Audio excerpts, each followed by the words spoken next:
I'm getting to know you because you care about me. And whatever people think about me being a guy that's got certain things good going on in my life, hey, I got my stuff too. And having somebody care about me like you care about me, I need that myself. So, but let me tell everybody something. In the interview that I went to Wise, Virginia, I'm interviewing Don Green, the head of the Napoleon Hill Foundation. He's been on my show 5 times. I've had 7 or 8 shows talking about some of the Napoleon Hill books.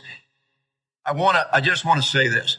When Don Green and you and I were talking, I wanted him to meet you because Don Green introduced me to Jim Stovall.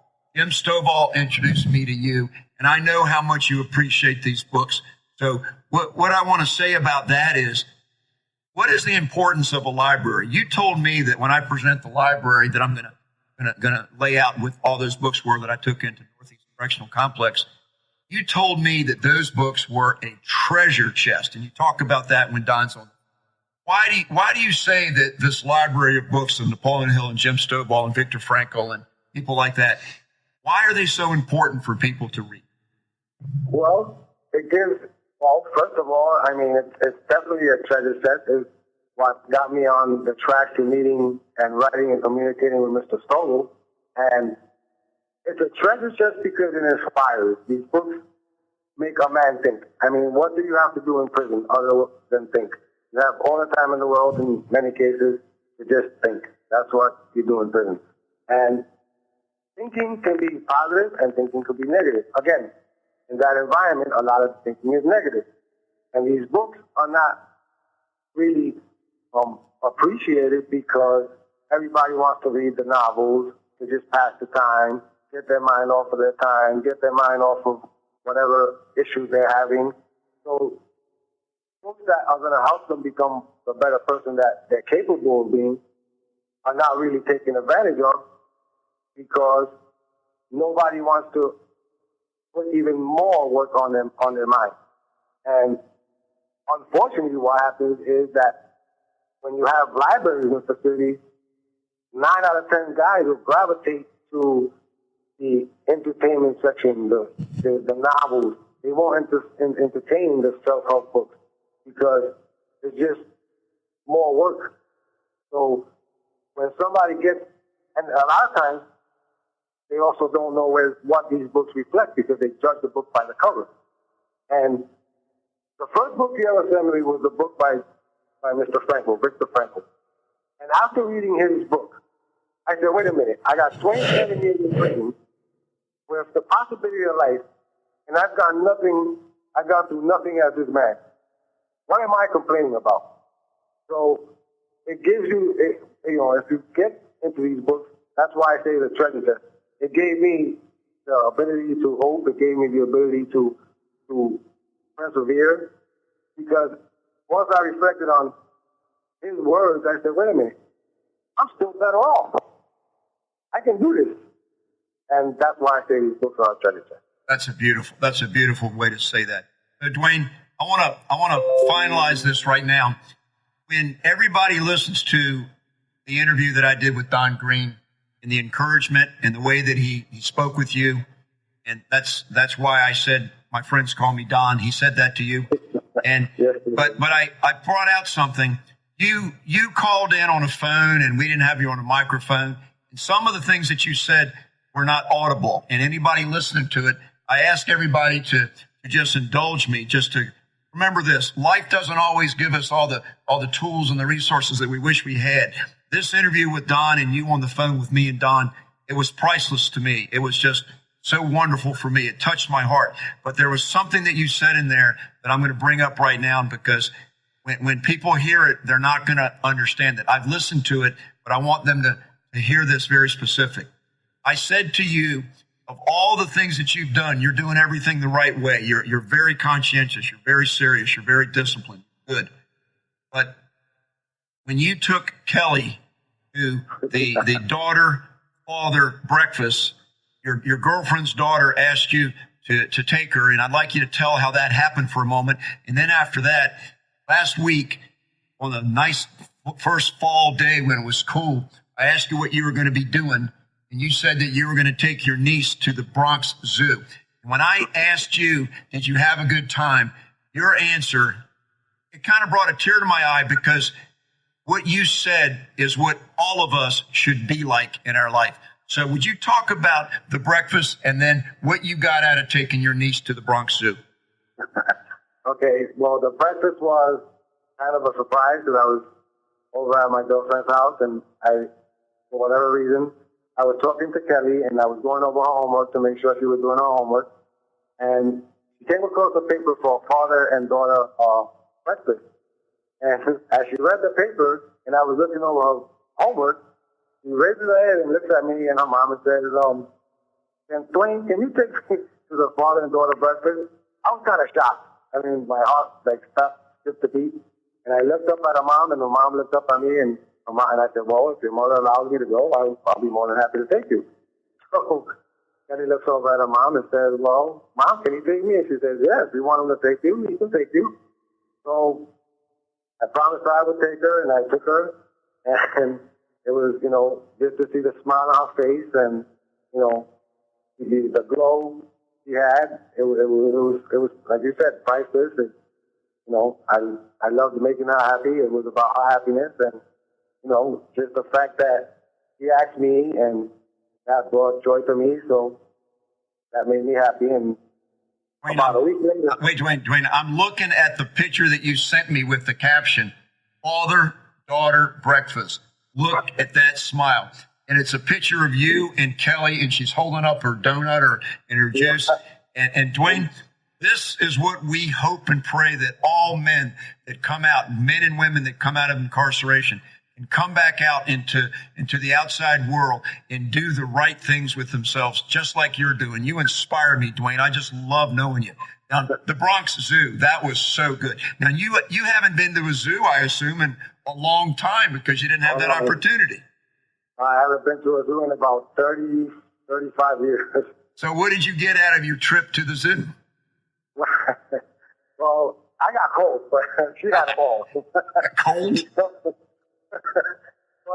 again, in that situation, I mean, just to see her running around and excited and a great smile on her face and the energy and just give her happiness, that's what it was about. I mean, that's what mattered to me. As long as she was happy, I was happy. Wayne, I just want to say this to you. I love you. God bless you for taking the time to spend with me. And I want to tell everybody, you have offered yourself in any way you can to me and the foundation if it will help other people. And I know it's coming from your heart. So let's go ahead now and let everyone listen to the conversation that I was having with Don, where we got you on the phone. And I think now, and even if they don't understand some of it, the way that the phone was working that day, they'll know where you're coming from, what you said, where your heart is. That's all that really matters. So, Dwayne, thanks for being with me today, and God bless you. God bless you. The pleasure's all mine. Thank you. Bye-bye. Bye. Okay, so just like I promised, I'm sitting here in Wise, Virginia, in the most beautiful room that I could sit in. It's a museum of original Napoleon Hill books and things. And I've got Don Green, the executive director of the Napoleon Hill Foundation, right here with me right now. And we're just going to have a conversation for a few minutes. He's incredibly busy today, but he's welcomed me and has fitted me in. And he's got some delegates here from the Napoleon Hill Foundation branch in Brazil. But what an honor and a privilege for me to be here and for Don to set some time aside for me. So, Don, thanks for letting me be here today. You're very welcome, Steve. It's my pleasure. I'm glad to have you here visit with us again. Don, it's not being videoed, but I want to shake your hand just for the cameras. Well, that's fine. God bless you, Don. It's been about 5.5 years since I called you that day and said, I'm going to be doing some things trying to help people going through hardship. And Napoleon Hill has been my mentor, my guru my whole life. So I just looked up the phone number, and you took the call yourself without even a secretary answering. And here we are. That's been a great run. And like you, same thing with us. We just want to reach one person at a time. And that way we can change the world one at a time. Well, Don, I got a surprise for you. I've got a gentleman that's on the line here, and it's not going to be too easy for the listeners, so I'm going to hold it up to my mouthpiece. Don and I have headsets with microphones, but I want to tell you who's coming on the line here. The gentleman that's on the line, his name is Dwayne. and he just got out 2 months ago from being incarcerated for 27 years. And he's one of a number of people that I've introduced Napoleon Hill to. And so he's going to tell a little bit of a story here. But, Dwayne, that's about as much introduction as I think I need to give. You can add anything you want. So, Dwayne, I want to introduce you to Don Green. Don Green, this is Dwayne from New York. Hey, Dwayne. Good afternoon, Mr. Green. Well, good afternoon to you, Dwayne. You can just call me Don. I've been a professor at college, and I've been a bank president. I've been a whole bunch of things, but my friends call me Don, okay? Okay, thank you very much. Steve has told me a lot about you, and it's an honor to meet you. Thank you for everything you do with your foundation. As Steve mentioned, he introduced me to a lot of the teachings of Napoleon Hill and the work of the Napoleon Hill Foundation. And as he stated, I've just been released after 27 years of incarceration in New York State. I am a lifer of his advice and his mentorship at the request of Mr. Stoll has given me the most positive and influential guidance in my life right now, and the motivation to re-enter society and be a productive member. So I would like to say thank you to everyone. Well, that's great, Dwayne. You just remember, you can't change your past. You paid your dues, but you can alter your future. You can lay a roadmap down and follow it forever. And like Jim Stovall told me, he was blind. He said he walked to the post box one day, and it just something dawned on him. The steps we take leads to any place we want to go. We just have to decide where we want to go, then how we're going to get there. And it's just like a road map of life. We can follow the right map, and you still got a future to you, and you're going to do well. I feel you are. You've paid your price, and that's behind you. And the past don't matter, but the future does. And so you've got plenty of good years in front of you, probably more than I have, because I'm going to be 78 my birthday, but I love what I'm doing because I see the effect of what we're doing every day. I just come back from the German book fair, and I was just overwhelmed with one person right after another wanting to publish Napoleon Hill's books from places when I went to school I never heard tell of. So it's great to meet you, even if only by phone. It's great to have your encouragement. Your encouragement, like Steve and Mr. Stubble, is the leading force in my reentry and my focus on reentering society to be successful, not on my account, but on those that follow us. So I can only say it's an honor to try to walk in your footsteps. Dwayne, let me ask you to do something. You've embarrassed me a couple times when you told me something, but you repeated it to one of my foundation's main donors, and you repeated it when we spoke to Jim Stovall. You keep telling me how much I've helped you, how much I've done for you.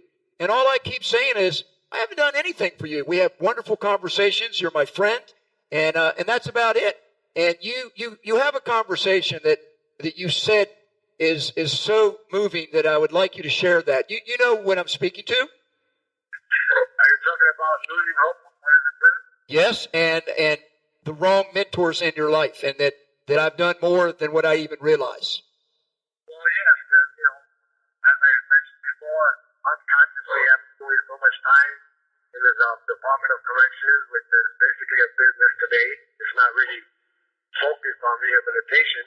It's more of, a business.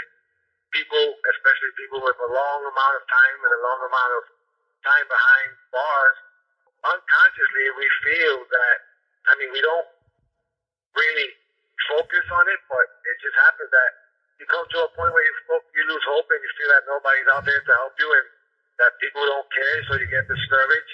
And that's what happened to me subconsciously into the day I read Mr. Stover's book. And I actually reached out to him, and, for the first 2 months when I didn't hear anything, I was like, this is not going to happen. I knew it. And then when I got your letter, it just gave me the hope I needed. And now after being released, your advice, your mentorship, your, motivational talks, they give me the hope that I need to persevere and be the person that I know I should be as. And that means more than anything, really.